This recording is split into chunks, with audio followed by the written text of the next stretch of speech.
Aegina is famous for its pistachios, but hidden above the hills lies something far more extraordinary. The Church of Saint Nektarios is visited by thousands of pilgrims every year, seeking peace, healing, and miracles. Today I'm exploring the sacred place, walking with a humble monk changed thousands of lives, discovering the tomb and the hidden stories of Saint Nektarios. Step inside and feel the devotion that made a saint, a life of humility, prayer and miracles. Just off the coast of Athens lies the island of Aegina. I'm driving up these winding mountain roads to visit the sacred place, to walk with a humble monk who once lived, prayed, and performed miracles that still touch lives today. Anastasios Kefalas, later known as Nectario, was born on October 1st, 1846 in Selembria, near modern-day Istanbul. Born in a poor but devoted family, he displayed early devotion to faith and learning. At 14, he left home from Constantinople to work in continuous education. By 20, he was teaching on the island of Chios. And 30, he fulfilled his lifelong calling, becoming a monk at the Monastery of Neamoni. 3 years later, he was ordained as a deacon and took the name Nectario. After graduating from University of Athens in 1885, he moved to Alexandria, Egypt, where he served as a priest and later as Metropolitan Bishop of Pentapolis. Though beloved by the people, his success stirred jealousy, accused unjustly. He was suspended from his post and returned to Greece, where he became a preacher and later director of Nectarios Ecclesiastical School in Athens.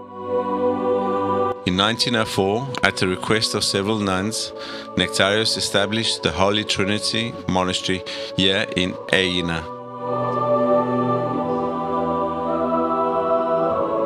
He spent the rest of his life here, writing, preaching, tending the gardens, carrying stones, and helping construct the monastery building with his own funds. He ordained 2 women as deaconesses in 1911. Continuing an ancient Byzantine tradition, in December 1908, he withdrew fully to the monastery, living a humble, ascetic life till his death in 1920, following a treatment for prostate cancer.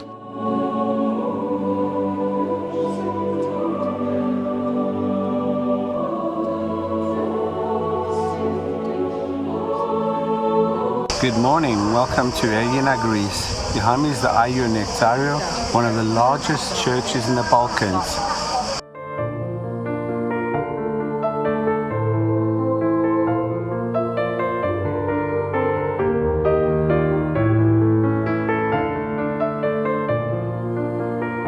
Inside the main church, the faithful light candles beneath the high domes filled with sacred art. Today, scaffolding reaches toward the ceiling, part of an ongoing restoration work to preserve the frescoes and mosaics. These repairs ensure the sacred space will continue to inspire generational pilgrims. Sunlight cascades across the golden icons and mosaics, each shimmering piece telling sacred tales of saints and angels lifting their voices in praise to God. The fragrance of candles and incense drifts apart like a tender offering, carried by vast ceilings that send every whisper praise towards heaven. Pilgrims move slowly, wrapped in reverence, some kneeling, others standing in quiet devotion, their hearts open to the Almighty. And here, in the holy heart of the Church, the deep faith of Saint Nektarios comes alive, guiding every soul towards God, where saints and angels eternally worship in His radiant light.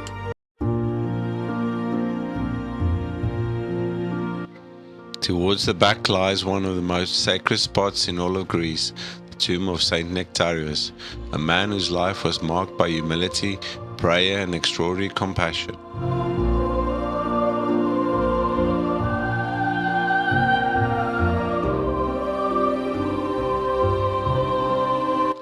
Pilgrims come here seeking hope, healing, or simply to witness the devotion that inspired millions. The room feels timeless, peaceful, and yet powerful. Even if you are not Orthodox, standing here you feel the weight of faith and the echo of the life that continues to inspire.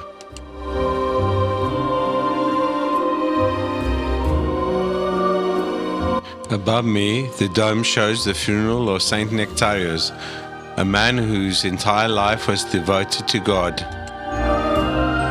The monk who gave away his own salary to the poor, who carried stones to help build the monastery, and who never sought recognition. As you look up towards the dome, you'll see one of the most moving paintings in the entire church, the funeral of Saint Nektarios. It's a reminder of man whose entire life was devoted to God, a man who chose humility over power, prayer over ambition, and compassion over recognition.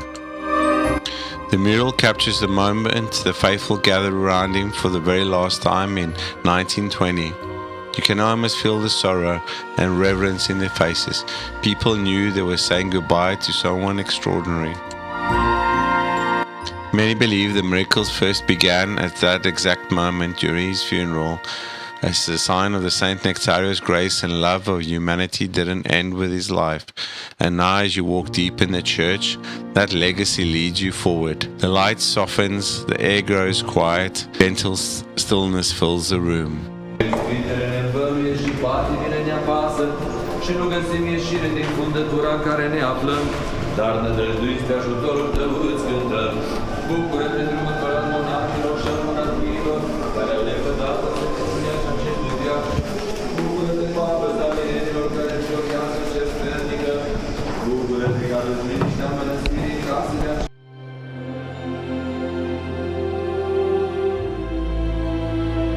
Before heading up towards the monastery, I take a walk around the grounds of the main church. Here I notice a single grave, quietly placed beside the massive structure. It belongs to one of the early clergy who served here long before the church grew into the landmark it is today. My drone follows the winding road up the hill, leading to the small church of the Holy Trinity Monastery. Unlike the grand basilica below, this humble chapel is where Saint Nektarios actually lived and prayed, and where his tomb now lies. This is the spiritual core of Aegina.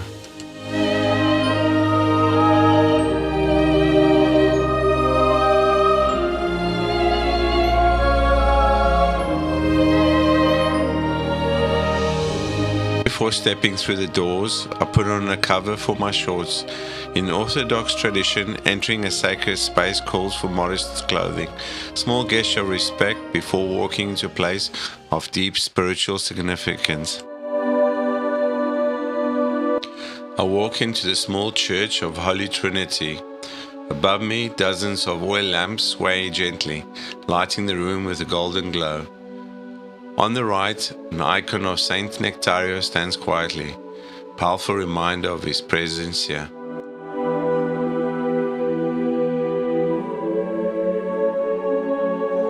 And to the left, the Virgin Mary holding the cross, a reminder of faith, protection, and compassion.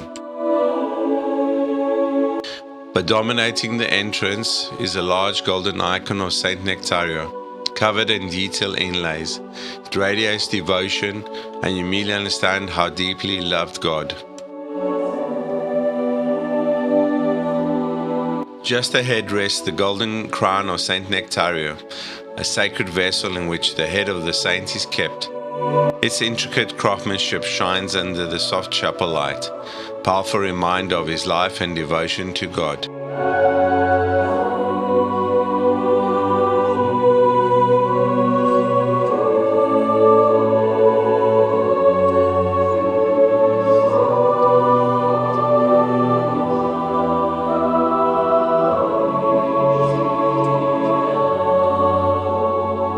Now I move toward the old marble tomb where Saint Nektarios was first buried after his death in 1920. The tomb is simple yet powerful. A quiet sacred space has drawn countless pilgrims over the century.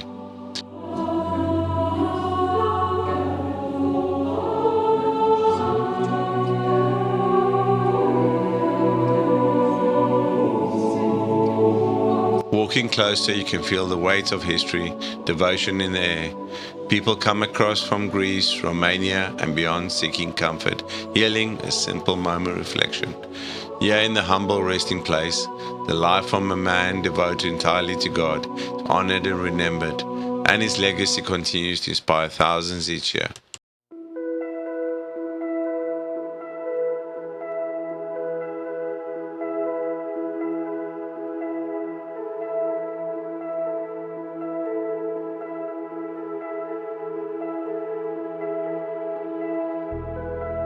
Next to the chapel, pilgrims can fill bottles with holy water of Saint Nektarios.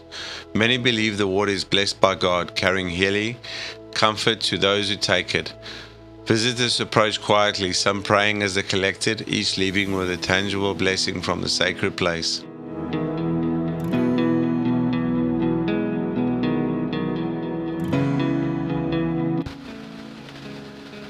Behind the chapel, visitors can explore the room where Saint Nectario once lived, walking through the spaces where he prayed, studied, and spent his final years. There's also 2 shops nearby where you can find Saint Nektarios souvenirs, icons, and books about his life. Inside, you can ask for a small bottle of holy oil, or a bottle to fill with sacred water, all freely offered to visitors.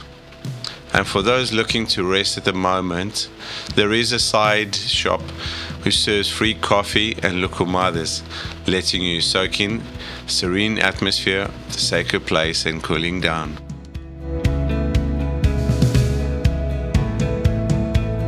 The architecture is a grand, modern interpretation of the traditional Byzantine style, featuring striking red tile domes, elegant arches, and imposing twin bell towers. While the original monastery dates to the early 1900s, the current large church building was largely constructed between 1973 and 1994, built on the ruins of much of the old Byzantine monastery.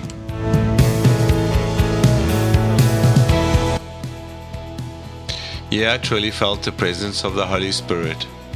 A wave of joy and happiness washed over me, bringing tears to my eyes.